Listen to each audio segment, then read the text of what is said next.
Every man at the table thought Kang Jae-ryuk was about to take a bite. Only the maid knew he was about to take his last breath. The fork was already halfway to his lips, the dish a masterpiece of culinary perfection that should have been flawless. But Imani Lux saw the truth. Not because she was a hero, but because she had spent her life surviving by noticing the small things everyone else ignored. Imani Lux moved through the sprawling, silent halls of the Kang manor like a ghost, her footsteps swallowed by the heavy silk rugs that lined every corridor. To the men in tailored suits who guarded the doorways, she was merely a fixture of the architecture, as vital as the light fixtures but just as invisible. She didn't mind the oversight. In her world, invisibility was a superpower. It allowed her to observe the rhythm of power, a steady, underlying heartbeat that dictated the life of everyone under Kang Jae-ryuk's roof. She had learned early on that power didn't always shout. More often, it whispered in the way a chair was pulled out, the precise angle of a head tilt, or the heavy silence that followed a single word from the boss. Jae-ryuk was a man of absolute control, a kingpin whose authority was etched into the very air around him. Imani watched him from the periphery, her eyes downcast but her mind hyper-alert. She noticed the way his lieutenants exhaled only after he did, and how the silent executioners, in the corners of the room never seemed to blink. Her role as a maid afforded her a unique perspective on this dangerous hierarchy. While the enforcers watched the perimeter for external threats, Imani watched the hands. She watched the way the kitchen staff handled the vintage wine and how the senior servers hesitated before placing a dish in front of the boss. She saw the microscopic tremors in a chef's fingers and the way the air in the dining hall would thin whenever a rival faction was mentioned in hushed tones. Surviving the manor required more than just cleaning and serving, it required an intuitive understanding of micro-reactions. Imani knew that a corrected evening was more than just a successful dinner, it was a performance of order and dominance. She had practiced her own part in this performance until it was second nature, moving with a practiced, rhythmic calm that signaled she was exactly where she was supposed to be. She was the watchful underdog, the one who saw the danger before it struck because she was the only one looking at what didn't belong. To the rest of the room, the scent of the evening was expensive cologne and aged oak. To Imani, who lived in the details, the rhythm was shifting. The air was beginning to carry a different note, one that was too sweet, too eager, and far too deadly. The dining room was a cathedral of gold and shadow, where the air tasted of vintage Cabernet and the unspoken threat of violence. Imani moved with the rhythmic precision she had perfected over years of servitude, her green dress a silent blur against the polished marble. At the center of the room sat Kang Jae-ryuk, his black suit jacket open just enough to reveal the intricate tattoos that marked him as a king of the underworld. He was relaxed, dangerous even at rest, surrounded by men whose tailored suits couldn't hide the lethal focus in their eyes. As Imani approached the head of the table to serve the main course, the world seemed to slow down. She lowered the plate, a masterpiece of seared wagyu and reduction, but as she did, her internal alarm shrieked. The steam rising from the meat didn't behave like food. It rose too fast, too thin, and carried a faint, sweet shimmer that caught the chandelier light in a way that felt oily and wrong. Beneath the rich aroma of butter, there was a sharp, metallic note, a chemical whisper that didn't belong in a master chef's kitchen. She looked at the garnish. The herb sprig was angled to the left, a lazy, subtle deviation from the restaurant's rigid standard of perfection. It was a signal, a mark left by someone who knew the boss would never inspect his own meal. Jae-ryuk reached for his fork. The movement was casual, the action of a man who believed the world was entirely under his control. As the silver prongs pierced the meat and began their journey to his mouth, Imani felt her stomach drop. If she spoke, she would be silenced before the sentence ended. If she did nothing, the man she served would be dead in seconds, and the ensuing chaos would swallow her whole.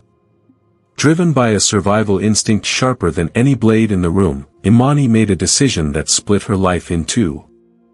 In one smooth, silent motion, she stepped into the untouchable space surrounding the boss. Her hand shot out, her fingers brushing the cold porcelain of his plate just as the fork reached his lips.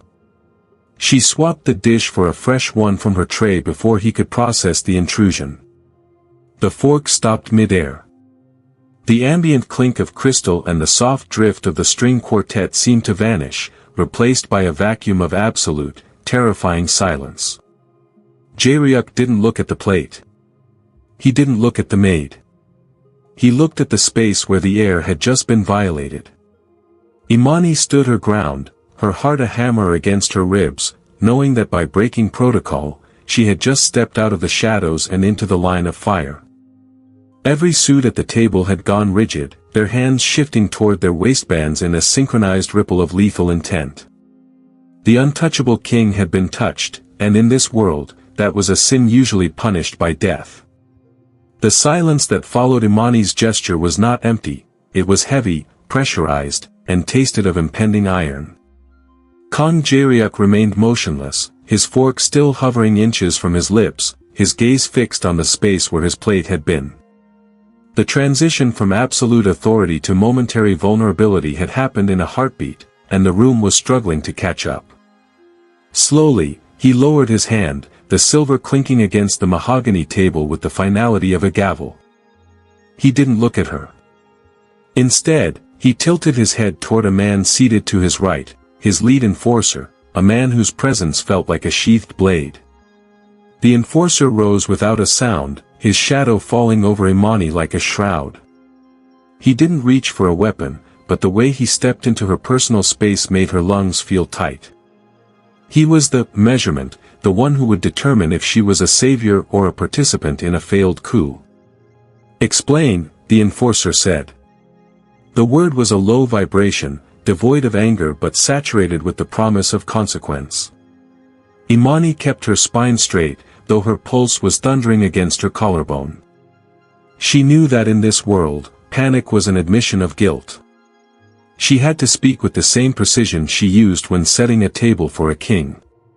She didn't look at the guns she knew were trained on her from the corners of the room, she looked only at the enforcer, forcing her voice to remain steady.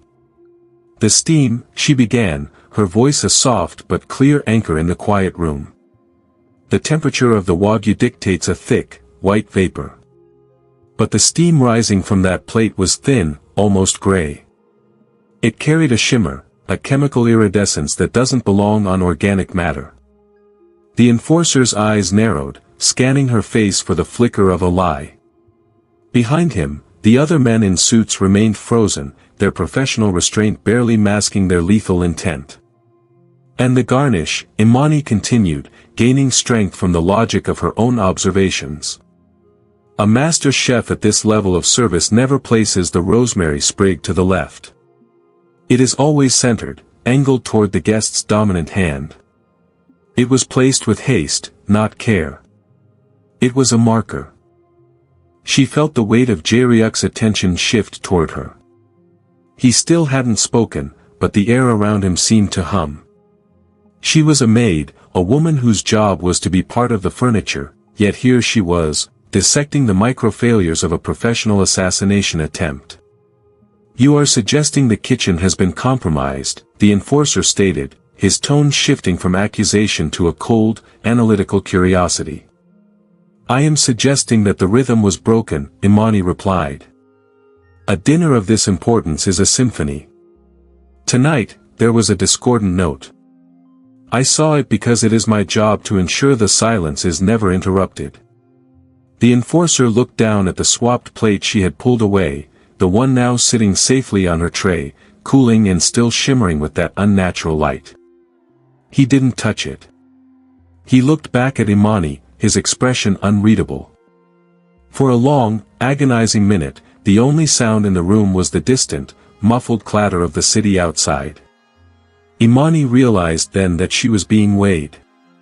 Her life depended not on her bravery, but on whether these men believed her eyes were sharper than their own security. The enforcer turned toward Jae-ryuk and gave a single, microscopic nod.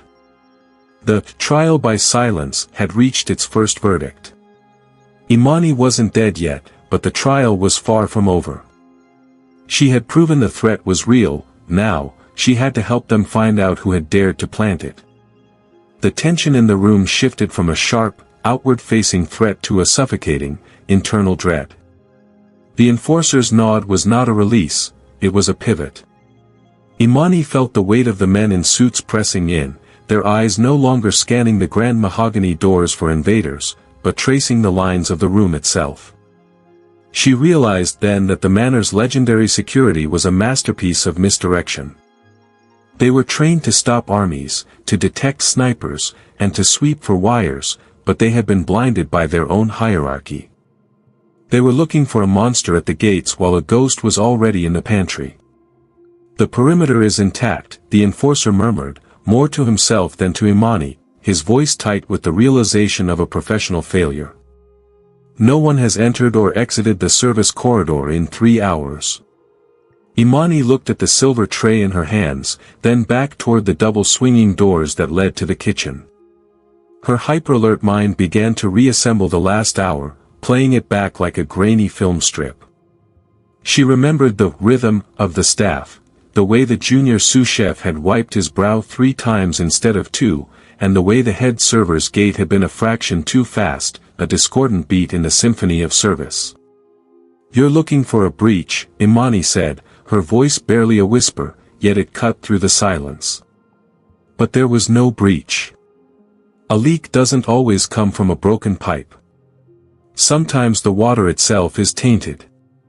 She saw the enforcer's jaw tighten. The implication was a poison of its own. The betrayal was not an external force, but an internal rot. The security teams had been so focused on the untouchable nature of Jeriach's sanctuary that they had stopped watching the hands that fed him. They saw the maids and the cooks as extensions of the furniture, as invisible as Imani had once hoped to be. Jeriach finally moved. He leaned back in his chair, his tattooed chest rising with a slow, deliberate breath. His eyes, dark and unreadable, fixed on Imani. He wasn't looking at her as a servant anymore, he was looking at her as a mirror, reflecting a vulnerability he hadn't felt in years. He realized that his own lieutenants had been watching the doors with such lethal focus that they had missed the tremor in the hands of the man who had plated his dinner. "The kitchen," Jeriach commanded. It wasn't a loud shout, but the gravity of the word made the men in suits move like a single, predatory organism. Imani felt the shift in the air. The professional restraint was being replaced by a cold, calculating hunger for the truth. She realized that by pointing out the leak, she had just stepped further into the center of the storm. The enforcers were moving toward the kitchen, but their eyes kept flicking back to her. She was the only one who could see the discordant notes, which meant she was now the most valuable, and the most dangerous, person in the room. The leak was internal, and in Jeriach's world, an internal leak was usually plugged with blood. As she followed the enforcer toward the back of the house, Imani knew the rhythm of the manor had been broken forever. The predator was now hunting within its own nest. The chaos in the kitchen was a muffled, distant storm, contained behind soundproof doors as the enforcers began their ruthless audit of the staff. But in the dining room, the performance had to continue. For a man like Kong Jeriach, showing vulnerability was more dangerous than the poison itself. The table had been cleared, the air had been recycled, and the string quartet had transitioned into a haunting, minor key waltz. To any outside observer, it was simply an elegant evening reaching its natural conclusion. Imani stood near the sideboard, her hands clasped in front of her green dress, her mind a frantic map of every exit and every shadow. She felt the eyes of the men in suits tracking her every breath. She was no longer a ghost, she was a focal point. Then, the service doors swung open. A junior server, his face a mask of practiced, trembling professionalism, approached the table carrying a small, silver tray. He didn't look at Imani. He didn't look at the boss. He moved with a mechanical rigidity that made the hair on Imani's arms stand up. A compliment from the pastry chef, the server murmured, his voice cracking almost imperceptibly. A signature dark chocolate ganache to cleanse the palate before the final toast. He placed the small, ornate dish in front of Jaryuk.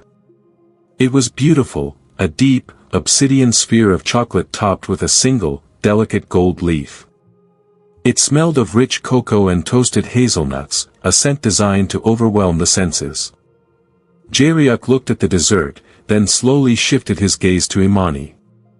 It was a silent command. A test. He was giving her the floor, his life once again suspended on the hook of her intuition. Imani stepped forward, her movements slow and deliberate. As she leaned in, the sweetness of the chocolate hit her first, thick, sugary, and decadent. But she didn't stop at the surface. She drew a slow breath, filtering the air through the rhythm she had spent years mastering. And there it was. Beneath the heavy velvet of the dark chocolate, there was a jagged, hidden edge. It was the same chemical sharpness she had detected in the Wagyu, but this time it was cloaked in sugar. It wasn't the metallic tang of blood, it was the bitter, almond-like sting of a high-concentration sedative mixed with a neurotoxin. The shimmer wasn't in the steam this time, the dessert was cold, but in the way the gold leaf sat on the surface. The edges of the gold were curling, reacting to a caustic acidity that should not have existed in a stabilized ganache. The sweetness was a lie. The compliment was a death sentence. Imani felt a wave of cold nausea wash over her. They weren't just trying to kill him anymore, they were trying to prove that their reach was infinite, that they could strike twice in the same hour, in the same room, under the very noses of his elite guard. "Don't," she said.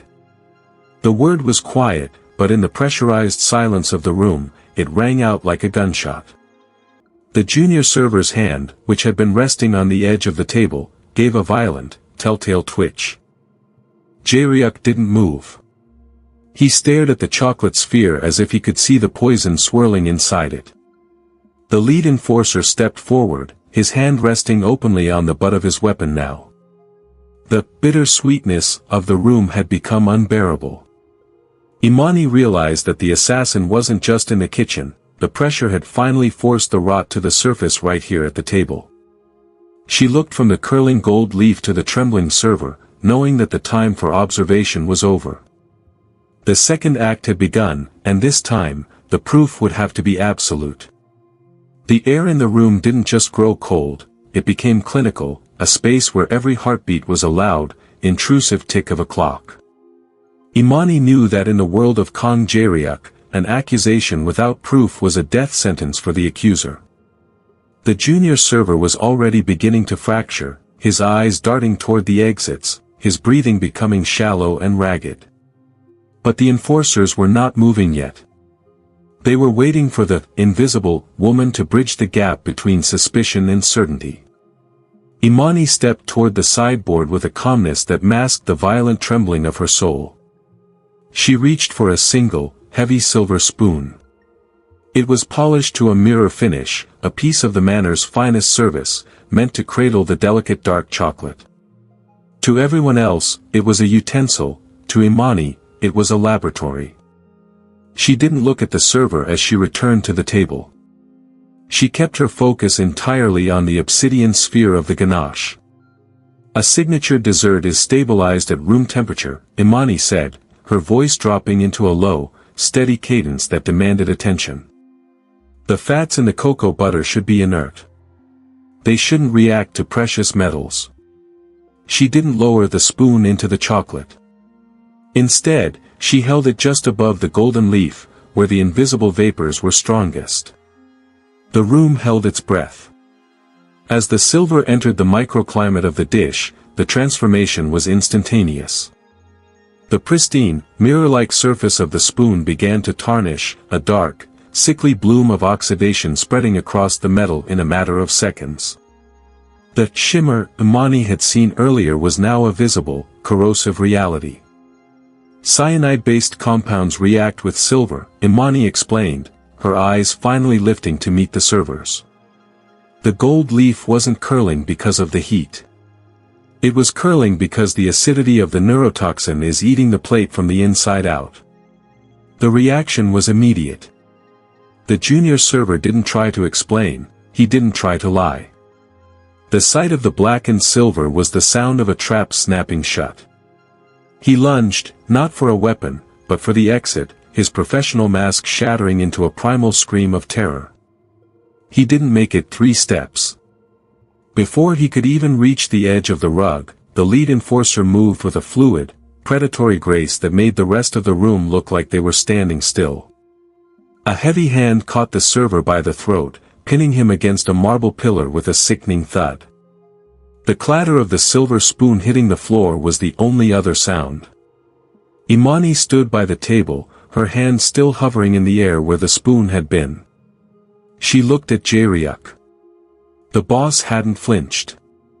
He sat perfectly still, his gaze fixed on the tarnished silver. The predator at the table had been the prey for the last hour, but the roles had finally, definitively reversed.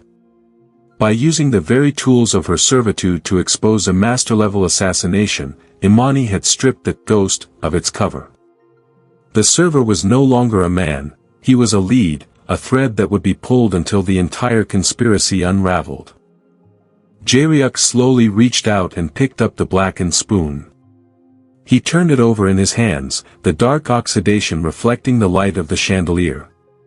He then looked up at Imani, and for the first time, the untouchable king offered a nod that wasn't a test. It was a recognition. The silver spoon trap had done more than save his life. It had proven that his greatest asset wasn't the men with guns at the doors, but the woman who knew how to read the silence of a room. The server was being dragged away into the shadows of the back rooms, and as the heavy doors closed behind him, Imani realized that bitter sweetness was gone, replaced by the cold, metallic scent of a king preparing for war. The violent removal of the junior server was not a spectacle, it was a disappearance.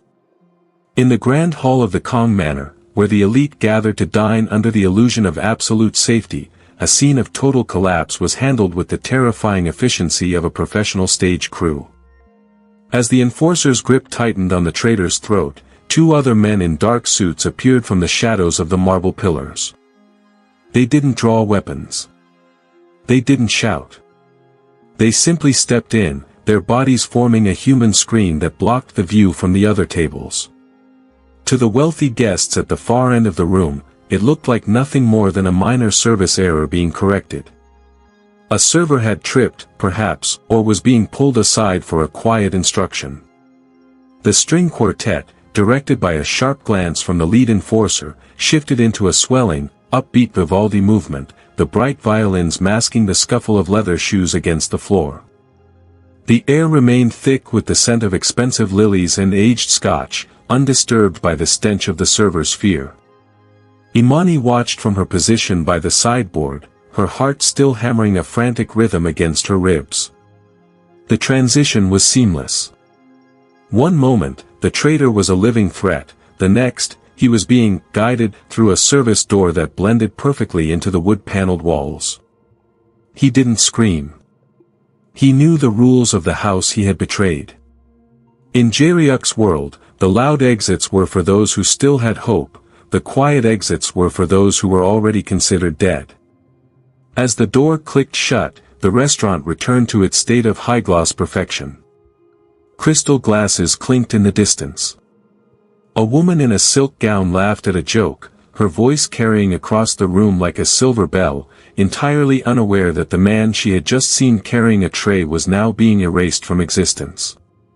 The quiet exit was the ultimate display of Jaryuk's power. It proved that he could excise a cancer from his own heart without even disturbing the beat of the music. The lead enforcer returned to his position by the table, his suit jacket as crisp as it had been at the start of the night.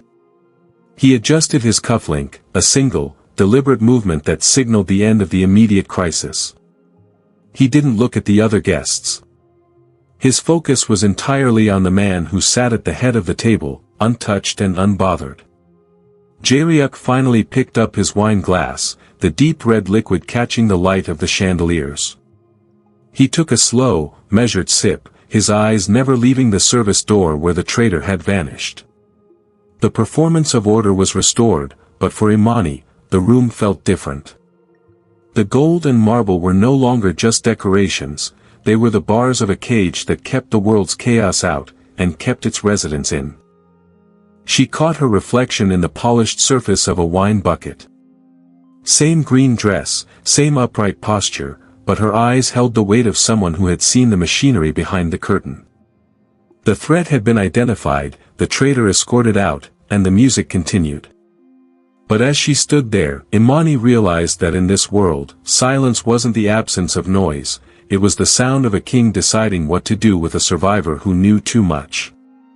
The quiet exit was finished, but the silence that followed was far more dangerous.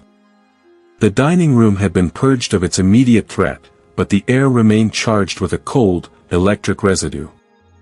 As the last echoes of the string quartet's upbeat tempo faded into a more somber, rhythmic cello piece, Kong Jae-ryuk did something he never did in public. He gestured for a servant to sit. He didn't point to a chair, he simply looked at the seat across from him, his eyes heavy with a weight that Imani hadn't seen before. She didn't sit. To sit would be to claim a status she didn't yet have. Instead, she stepped closer, her hands still clasped, her presence now a singular, recognized shadow at the king's table. Jae-ryuk leaned forward, the light from the chandelier dancing across the ink on his chest, making the dragons there seem to breathe. "Do you know what was in that dish, Imani Lux?" he asked. His voice was no longer the distant boom of a commander, but the low, gritty rasp of a man who had just looked into the abyss. It wasn't just a chemical. It was a declaration. That specific neurotoxin is the signature of the Baekhyun crew. They didn't want me to just die, they wanted me to die here, in my own house, served by my own staff. Imani felt a chill that had nothing to do with the air conditioning. She had spent years reading the rhythm of the manor, but she had never looked at the sheet music of the war playing out beyond its walls. "If that fork had touched my tongue," Jae-ryuk continued, his gaze drifting to the blackened silver spoon still resting on the table, "my heart would have stopped before I hit the floor. By dawn, my lieutenants would have burned every warehouse from here to the docks. The police would have been forced to choose sides. The city would have been a furnace of retaliation and grief." He paused, letting the magnitude of the statement hang in the air like the metallic steam she had spotted earlier. The stakes hadn't just been his life, the stakes were the thousands of lives that would have been consumed in the vacuum of his absence. The invisible Maid hadn't just saved a boss, she had held back a tidal wave of blood.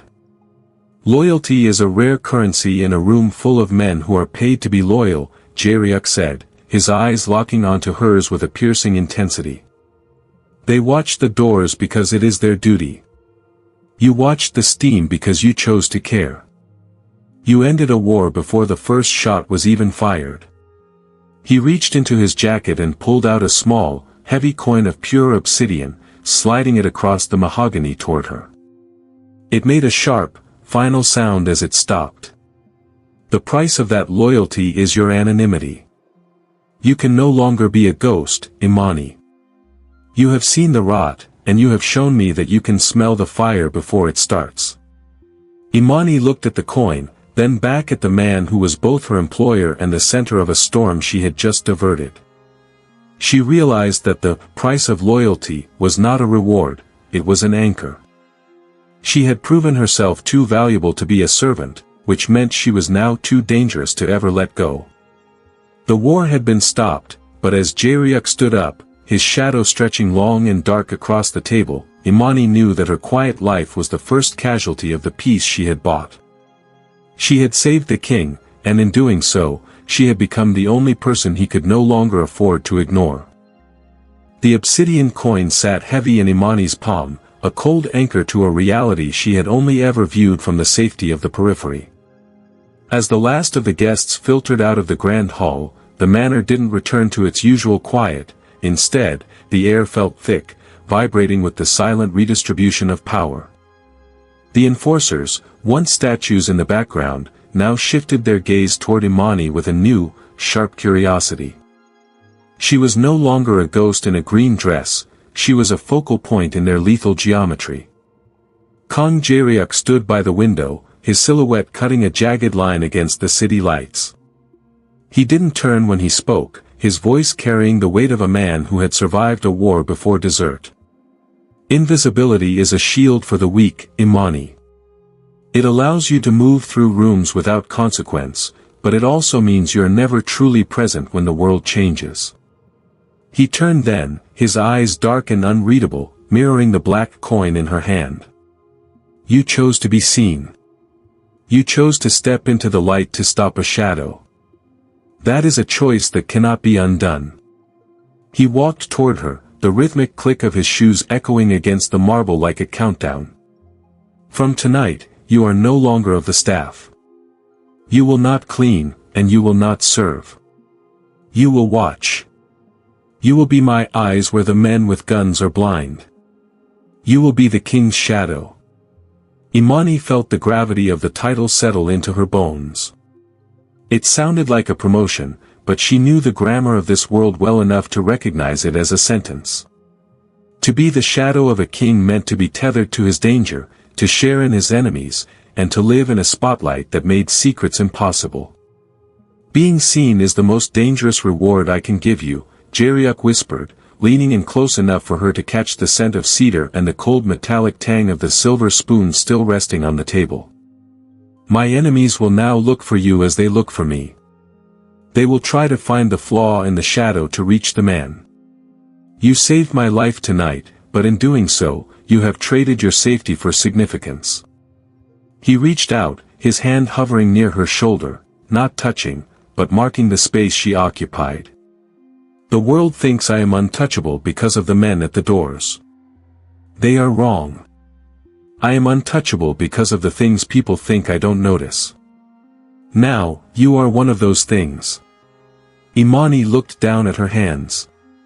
They were steady now, the adrenaline replaced by a cold, crystalline clarity.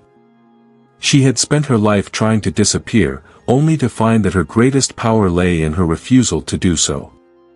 She tucked the obsidian coin into the hidden pocket of her dress, a silent acceptance of the new rhythm. The service doors at the back of the hall hissed shut, sealing away the life she had known. The invisible maid was gone. In her place stood a woman who had looked at a king's death and reached out to stop it. As Jae-ryuk turned to lead her deeper into the manor, into the rooms where the real wars were planned, Imani realized that protection was just another word for the front line. She had become the king's shadow, and in this world, shadows were the first things to be chased by the light. The night was ending, but for Imani Lux, the real watch was only just beginning. Imani Lux saved the king, but in the Mafia, every debt comes with a price. Now that she is the king's shadow, her life as an invisible maid is over, and the target on her back is just as big as his. If you have the sharpest instinct to spot the danger before it strikes, you belong in our inner circle. Click subscribe and turn on notifications. Don't let the next chapter of this empire pass you by. Will Imani survive being seen, or will the light be her undoing?